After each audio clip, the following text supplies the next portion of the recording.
Prediksi saya dalam perspektif apa yang saya pahami tentunya. Prediksi itu kan versi, ya, dari kita, anggapan-anggapan ke depan. Jadi belum tentu benar menurut yang Anies. Kita harus jujur begitu mulai dari awal kan. Nah, prediksi saya, Anies ini dengan gayanya yang lambat dan selalu santun, sehingga saya prediksi tidak berani berangkat kepada konflik, tidak siap konflik. Menghindari itu? Ya, selalu. Nah, padahal dalam dunia politik itu kekuatan di konflik. Mau bagaimana coba?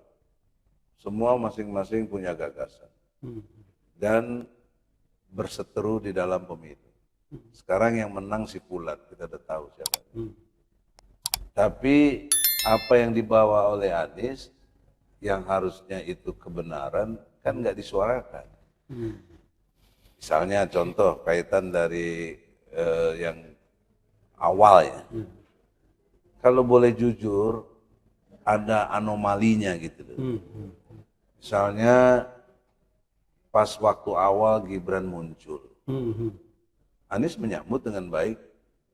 Harus ditolak gitu ya? Ya bukan harus ditolak, ini logikanya dulu begini. Kalau munculnya itu natural dan tidak ada masalah hukum, ya terimalah. Kan kita tahu munculnya itu tidak lewat ketentuan hukum yang berlaku, terjadi satu kondisi yang tidak benar oleh Paman Usmannya itu, lahir putusan 90. Itu kan harusnya dikritisi bahwa ini satu peristiwa yang tidak benar secara ilmu hukum. Tapi diterima.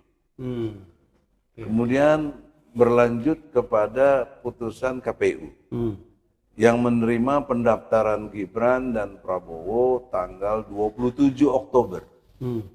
Padahal penutupan, ingat loh, penutupan capres-cawapres itu pendaftarannya 25 Oktober. Jadi udah melampaui 2 hari kok masih diterima. Nggak diprotes juga. Sampai kemudian tanggal 20 Maret dinyatakan menang oleh KPU. Nggak diprotes juga. Kan mestinya ke PT UN itu. Jadi dalam pengadilan itu ada 2 versi. Versi proses, yang kedua versi hasil. Nah, kalau proses ini kualitatif. Betul. Ya kan, jelas sekali kecurangannya apa segala macam. Kalau hasil itu kuantitatif, nilai-nilai, angka-angka, makanya mahkamah kalkulator disebutnya.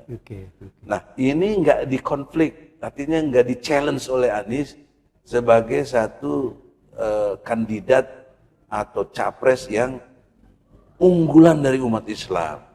Terbukti ada 40 juta, melampaui partai-partai yang ada. Sehebat-hebatnya PDIP berapa? Kan nggak sampai 25 juta.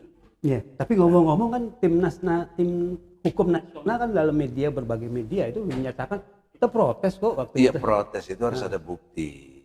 Ini teori ya. Kalau tidak ada laporan ke Bawaslu dan tidak ada proses untuk itu, nggak boleh disidangkan justru mestinya. Betul.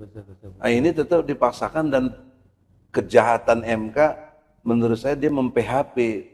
Seolah-olah menerima semua keluhan-keluhan tadi.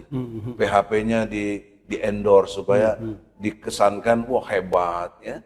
Tidak mengurangi hormat ya. Tim hukum juga memuji-muji hakimnya bagus, hakimnya mengadaptasi kita punya pertanyaan walaupun kita nggak boleh bertanya.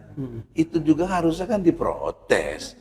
Sejak kapan pengadilan itu pengacara nggak boleh bicara? Kok cuma hakim aja gitu loh. Betul, itu. Jadi itu yang disebut dengan harusnya diproses di pengadilan proses. Di mana? Bawaslu, DKPP, PT UN. Untuk batalkan itu. Nah itu nggak di-challenge. Tapi dengan jawaban, ya kita lihat saja, kita sangka baik kepada MK. Bagaimana cara berpikir prediksi seorang pemimpin kok sangka baik kepada MK yang sudah jelas-jelas itu di by design. Enggak, bahkan Anies kan juga memuji-muji THN kan tempo hari. Ya itu kan bahasa santunnya Anies. Kalau saya kritik habis. Ya, saya bukan berarti saya nggak dimasukin ke daerah, nggak penting. Kalau masuk malah malu saya, bagian yang kalah ngapain banggain yang kalah, ya. Nah oleh karena itu di dalam prediksi, makanya ini kan prediksi, Iya. Demokrasi topengnya tidak bakal terbuka. Para blow-on pemuja demokrasi ini euforia dia. Karena keblow-onannya nggak dibantah. Ya.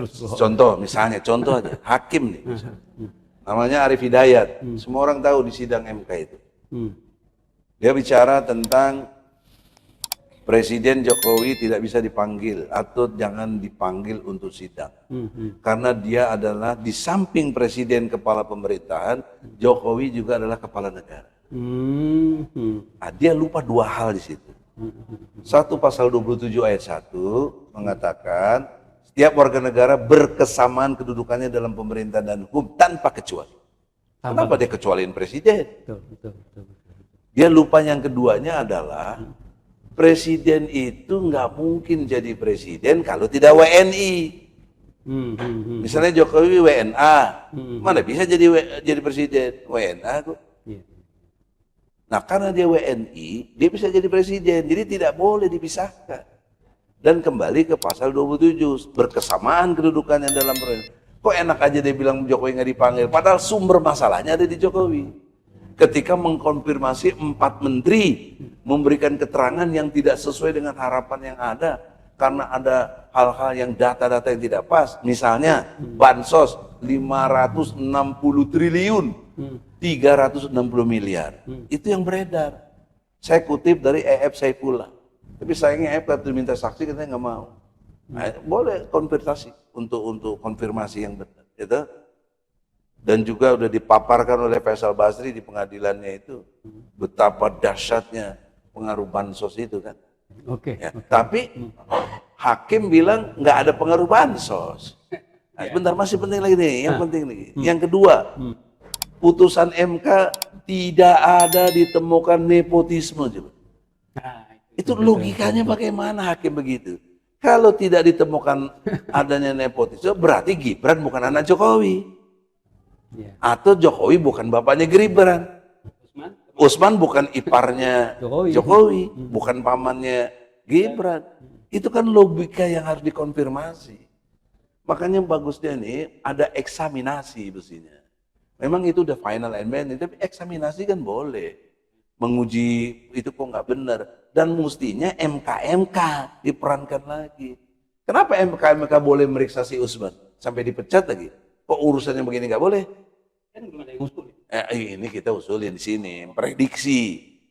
Walaupun Anies tidak berani, challenge ini nggak berani. Dia safety player. Dia tampang yang harus diterima semua pihak. Padahal pemimpin itu nggak bisa begitu.